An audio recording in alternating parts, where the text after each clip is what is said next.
Сәлем достар, өткен тақырыпта бір жақта орналасқан патшаларға шабуылды қарастырдық. Мысалы, қысқа жаққа кеткен, қарсылас та қысқа жаққа кетті. Сіз ұзын жаққа кетесіз, қарсылас ұзын жаққа. Немесе сіз патша қанатына барасыз, немесе уәзір қанатына барасыз, қарсылас та патша қанатына, немесе уәзір қанатына болады.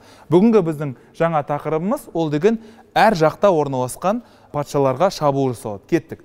Е4 негізгі орталыққа қоямыз. Қарсылас Е5 деп қояды, және ат деген ат F3.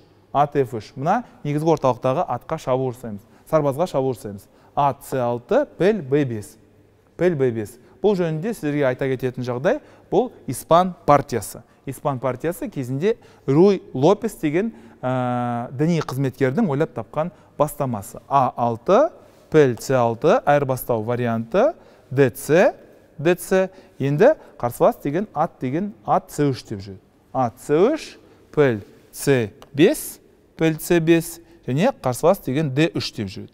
Қарсылас деген піл G4.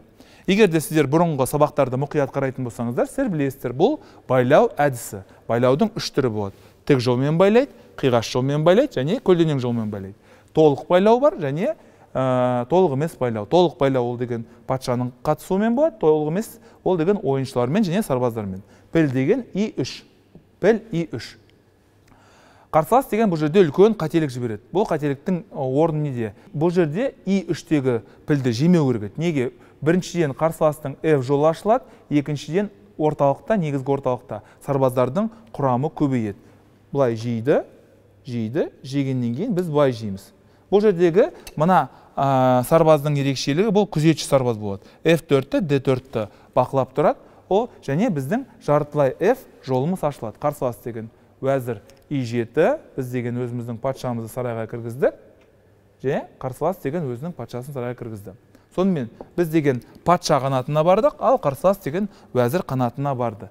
Біздің енді мақсатымыз не? Біз тез арада мына патша қанатында шабуылды бастау керекпіз, ал қарсылас деген мына жерде шабуылды бастаған дұрыс. Біз деген уәзір I1 деп жүрміз. Ең басты мақсатымыз неде? Біз мына байлаудан құтылу болып келеді. Қарсылас деген ат H6 өзінің атын шетке қояды. Біз деген бұл жерде уәзірімізді, біздің турамызды B1-ге орналастырамыз. Қарсылас деген F6-ға қояды. Біз деген бұл жердегі жағдайларды қарастырамыз. B4. Көрдіңіздер ме? Зигберт Тарраштың ережесіне сәйкес сіздер деген біріншіден сарбазды қоясыздар, оның артынан міндетті түрде тураны қоясыздар. Сол кезде сіздің шабуылыңыз өте жақсы орын алады. Қарсылас деген F7-ге барады. F7-ге барғаннан кейін біз деген емін-еркін A4-ге барамыз. Қарсылас деген мына F3-тегі нені жейді. F3-тегі біздің атымызды жейді. Біз деген оны турамен F3-тегіні былай жейміз. Бұны жегеннен кейін қарсылас деген бізге ат G5 деп жүреді. Біздің немізге шабуыл жасайды. Бірақ тез арада ол деген мына қанатта шабуыл жасауға мүмкіндігі жоқ, ал біз мына қанатта емін-еркін шабуыл жасауға мүмкіндігіміз бар. Біз былай жүреміз, ол деген B6 деп жүреді. B6.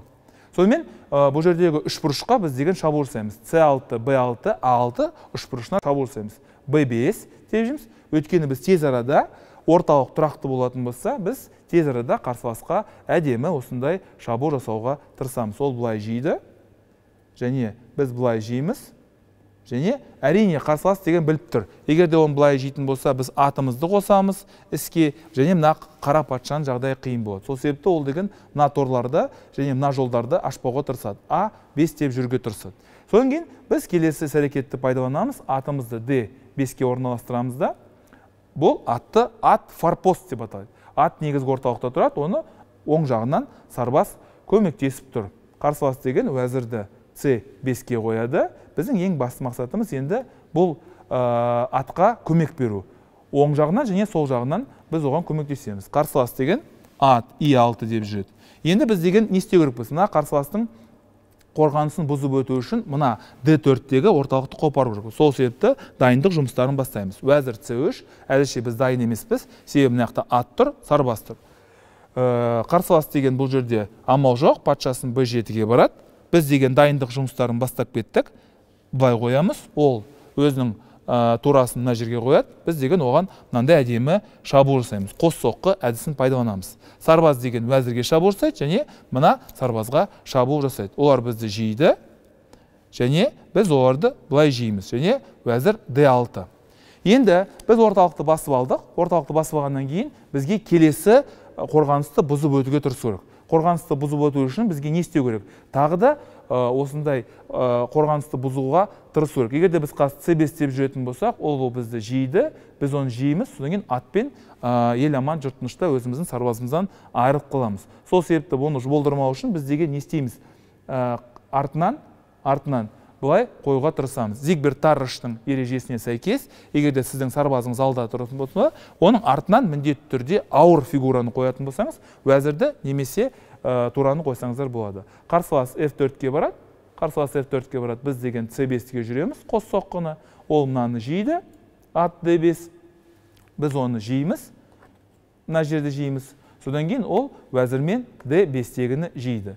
Содан кейін біз деген қос соққы әдісін пайдаланамыз. C6 шах, патшаға шабуыл жасаймыз, және тураға шабуыл жасаймыз. Сол артқа қарай шегінеді, және ел аман жұрт тынышта өзінің турасынан айырылады. Сонымен әр жақта орналасқан патшаларға шабуыл жасаған кезде сіздер нені есте сақтау керексіздер? Біріншіден, орталық тұрақты кезде сіз деген оң қанатты немесе сол қанатты тез қимылдарды бастау керексіз. Егер де тез қимылдамайтын болсаңыз, өкінішке орай сізге қарсылас деген өзінің аумағында, өзінің қанатында сізге шабуыл жасап жереді. Үй тапсырмасы ретінде әр жақта орналасқан патшаларға шабуыл ережелерін тағы бір рет қайталаңыздар, және партияларды интернеттен немесе басқа да ақпарат құралдарынан қарап шықсаңыздар болады. Осымен сабағымыз аяқталды. Сау, сәлемет болыңыздар.